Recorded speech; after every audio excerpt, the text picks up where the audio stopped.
आज का जो टॉपिक है वह हैबियस कॉर्पस मामला 1976 है, जिसे हम बंदी प्रत्यक्षीकरण मामले के नाम से भी जानते हैं। बंदी प्रत्यक्षीकरण जो मामला था वह संवैधानिक उपचारों और स्वतंत्रता के मूल अधिकार से जुड़ा हुआ था। इसी मामले को ही एडीएम जबलपुर वर्सेस शिवकांत शुक्ला के नाम से जानते हैं। अगर हैबियस कॉर्पस मामले की बात की जाए तो इसे एडीएम जबलपुर बनाम शिवकांत शुक्ला के नाम से भी जानते हैं। यह मामला जो था स्वतंत्रता के अधिकारों या फिर राइट टू फ्रीडम और संवैधानिक उपचारों के अधिकार दोनों से जुड़ा हुआ है। 25 जून 1975 को जब तत्कालीन प्रधानमंत्री इंदिरा गांधी ने देश में आंतरिक अशांति के आधार पर आपातकाल लगाया था और आंतरिक अशांति का जो मामला था उसे 44वें संवैधानिक संशोधन 1978 में सशस्त्र विद्रोह से रिप्लेस कर दिया गया। और जो आंतरिक अशांति के आधार पर जो आपातकाल लगता था वो अनुच्छेद 352 की धारा 1 के अनुसार लगाया जाता है। और जब अनुच्छेद 352 सक्रिय होता है तो इसी के साथ दो और आर्टिकल स्वतः एक्टिवेट हो जाते हैं। कह सकते हैं जब अनुच्छेद 352 से लगाया जाता है तो अनुच्छेद 358 और 359 दोनों सक्रिय हो जाते हैं। 359 तो अपने आप लागू हो जाता है, 358 तो अपने आप लागू हो जाता है क्योंकि जिसके तहत अनुच्छेद 19 का निलंबन होता है। और 359 जो है इसके तहत जो है राष्ट्रपति को यह अधिकार मिल जाता है कि वह अपने विवेक का अनुसार किसी भी अन्य मूल अधिकार को भी निलंबित कर सकते हैं। अगर आपातकाल के दौरान की बात करें तो आपातकाल के दौरान दो अनुच्छेद 358 और 359 दोनों के जरिए मूल अधिकार निलंबित किए जाते हैं। जैसे ही 352 अनुच्छेद आपातकाल लागू करेगा वैसे अनुच्छेद 358 और 359 दोनों एक्टिवेट हो जाएंगे, सक्रिय हो जाएंगे। 358 जो है जिसके तहत अनुच्छेद 19 निलंबित होता है और 359 के तहत राष्ट्रपति को यह अधिकार मिल जाता है कि वह किसी अन्य मूल अधिकार को भी निलंबित कर सके। तो इतना कर 25 जून 1975 को इंदिरा गांधी ने आपातकाल लगाया और इसके 2 दिन बाद यानी 27 जून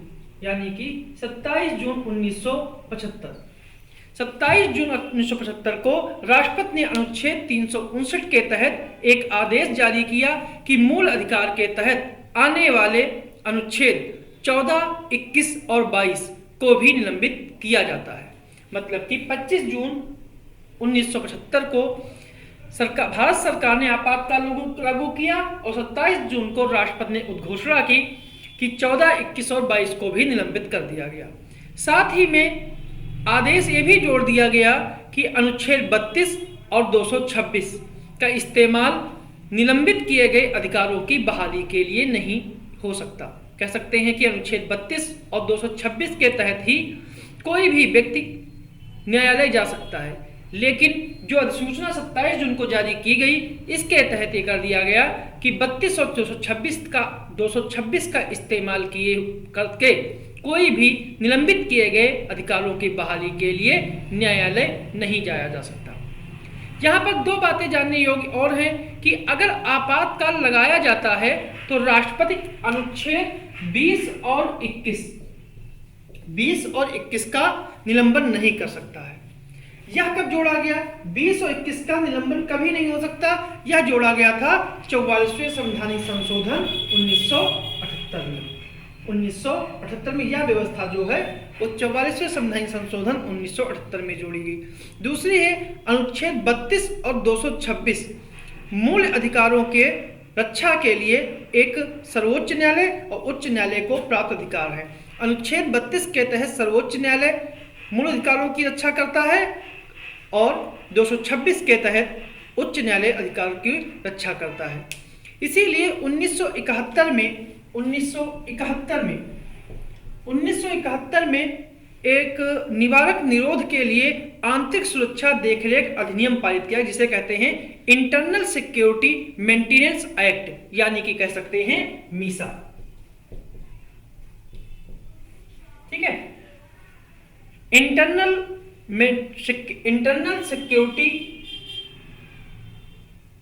सिक्योरिटी मेंटेनेंस एक्ट मीसा बनाया, जिसका इस्तेमाल करते हुए हजारों लोगों को बंदी बना लेकर सरकार ने उन्हें उनकी स्वतंत्रता से वंचित कर दिया।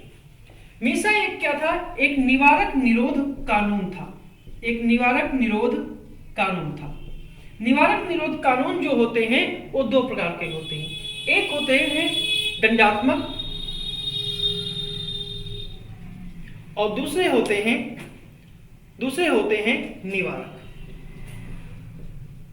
एक होते हैं दंडात्मक और एक होते हैं निवारक। दंडात्मक का मतलब ये होता है कि अपराध के बाद किसी व्यक्ति को गिरफ्तार करके उसकी स्वतंत्रता से वंचित करना है।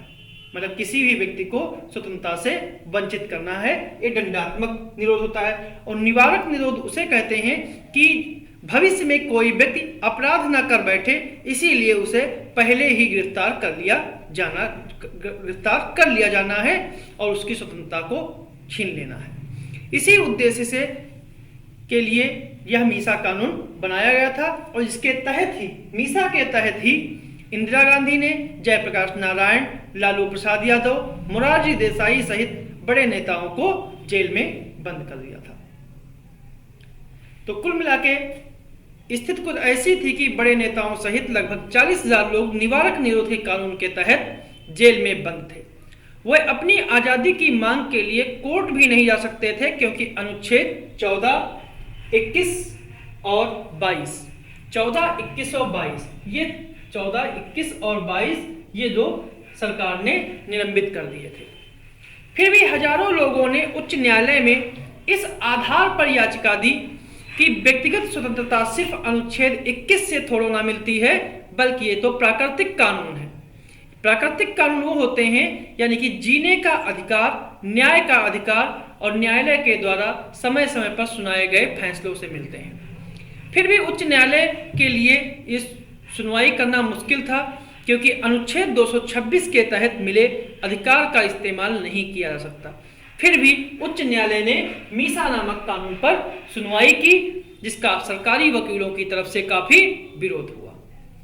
अब एडीएम जबलपुर के मामले में मीसा के तहत डीएम और एडीएम को अधिकार दिया गया था कि वह इस कानून के तहत लोगों को हिरासत में ले सकते हैं। जबलपुर के एडीएम ने भी मीसा के तहत बहुत सारे लोगों को हिरासत में लिया, लेकिन उन लोगों ने इस बचने के लिए बंदी प्रत्यक्षीकरण यानी हैबियस कॉर्पस अनुच्छेद 32 में जो रिटें दी गई हैं उसके तहत उच्च न्यायालय में चुनौती दी, और उच्च न्यायालय ने उस चुनौती को स्वीकार भी किया, और इसीलिए उस केस को हैबियस कॉर्पस मामला कहा जाता है। बंदी प्रत्यक्षीकरण की बात करें तो बंदी प्रत्यक्षीकरण उच्चतम न्यायालय और उच्च न्यायालय को एक ऐसा अधिकार प्राप्त है जिसके तहत वो व्यक्ति को कोर्ट में हाजिर करने के लिए कह सकता है, और अगर उसे गलत तरीके से हिरासत में रखा गया है तो न्यायालय उसे रिहा कर सकता है। कहा जाता है कि उस समय लगभग 9 उच्च न्यायालयों ने इस पर फैसला लिया, लेकिन ऐसा होते देख केंद्र सरकार ने मीसा में ही संशोधन कर दिया।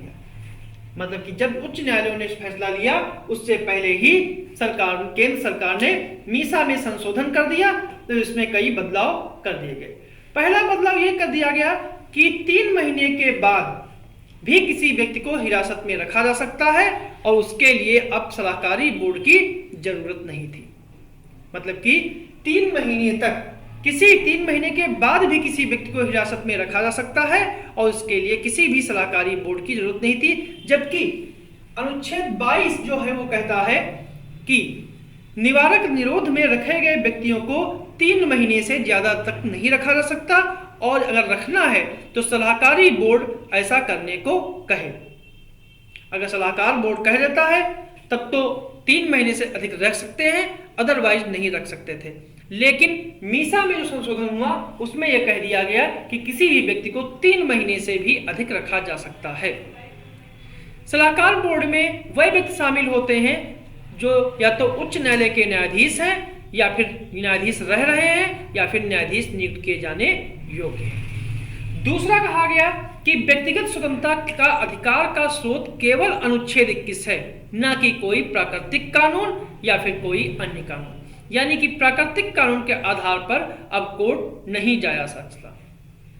और सबसे बड़ी बात यह थी कि मीसा को 9वीं अनुसूची में डाल दिया गया। 9वीं अनुसूची में डाल दिया गया। 9वीं अनुसूची क्या है? 9वीं अनुसूची वो अनुसूची थी, नई अनुसूची जो है उसे 1951 में जोड़ा गया था पहले संवैधानिक संशोधन के द्वारा। अगर कोई भी मामला 9वीं अनुसूची में डाला जाता था तो उसकी समीक्षा न्यायालय के द्वारा नहीं कर सकती। अब केंद्र सरकार ने अपना स्टैंड ये रखा कि न्यायालय को अब सुनवाई करने का कोई अधिकार नहीं है, क्योंकि मीसा जो है 9वीं अनुसूची में है। अनुच्छेद 358 के तहत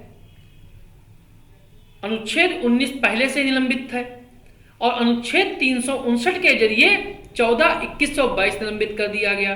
तो जब अनुच्छेद 21 और 22 ही निलंबित था तो बंदी प्रत्यक्षीकरण पर याचिका पर सुनवाई करने का कोई अर्थ नहीं होता है, कोई अर्थ ही नहीं बचा। ये मामला जब सर्वोच्च न्यायालय पहुंचा, हाईवेस कापर्स मामला जो शिवाकांत शुक्ला और एडीएम जबलपुर का मामला सुप्रीम कोर्ट पहुंचा, तो इसके लिए 5 जजों की संवैधानिक बेंच बनाई गई। उनके समझ सवाल यह था कि कह सकते हैं कि सर्वोच्च न्यायालय के समान 2 सवाल सामने आए। कि पहला सवाल यह आया था, क्या राष्ट्रपति को यह अधिकार है कि निवारक निरोध के नाम पर अनुच्छेद 359 का इस्तेमाल करते हुए किसी व्यक्ति को अनुच्छेद 21 के तहत मिली स्वतंत्रता से या व्यक्तिगत स्वतंत्रता से वंचित किया जा सकता है और उसे न्यायालय में याचिका दायर करने से रोका जा सकता है। कह सकते हैं कि क्या राष्ट्रपति को यह भी अधिकार है कि अनुच्छेद 359 का इस्तेमाल करके किसी व्यक्ति के व्यक्तिगत स्वतंत्रता का हनन किया जा सकता है और उसे न्यायालय में जाने से भी रोका जा सकता है। दूसरा था कि क्या मीसा के तहत हिरासत में लिए गए व्यक्तियों द्वारा उच्च न्यायालय में बंदी प्रत्यक्षीकरण के तहत दायर याचिका के तहत राष्ट्रपति के आदेश पर खारिज किया जा सकता है। तो इसका फैसला जो है वो सर्वोच्च न्यायालय ने 4:1 से सुनाया।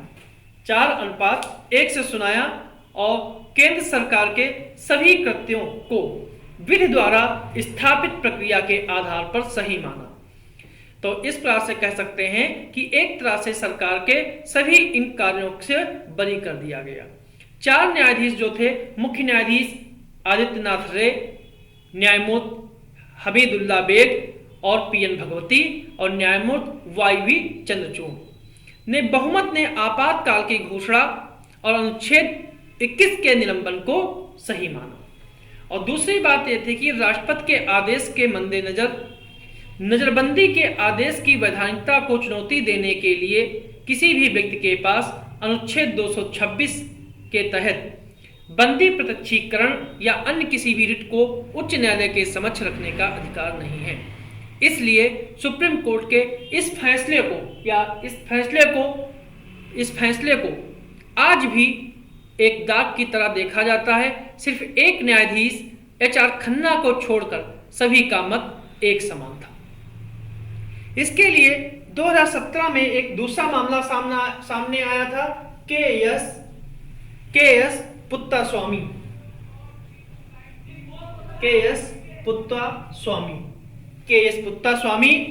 बनाम भारत सरकार।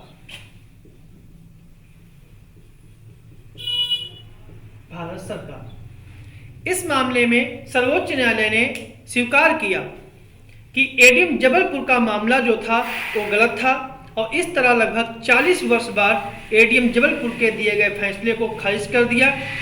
तो कुछ इस तरह भूल सुधार कर न्यायालय ने कहा, कोई भी सभ्य राज्य कानून के अधिकार के बिना जीवन और व्यक्तिगत स्वतंत्रता पर अतिक्रमण का विचार नहीं कर सकता।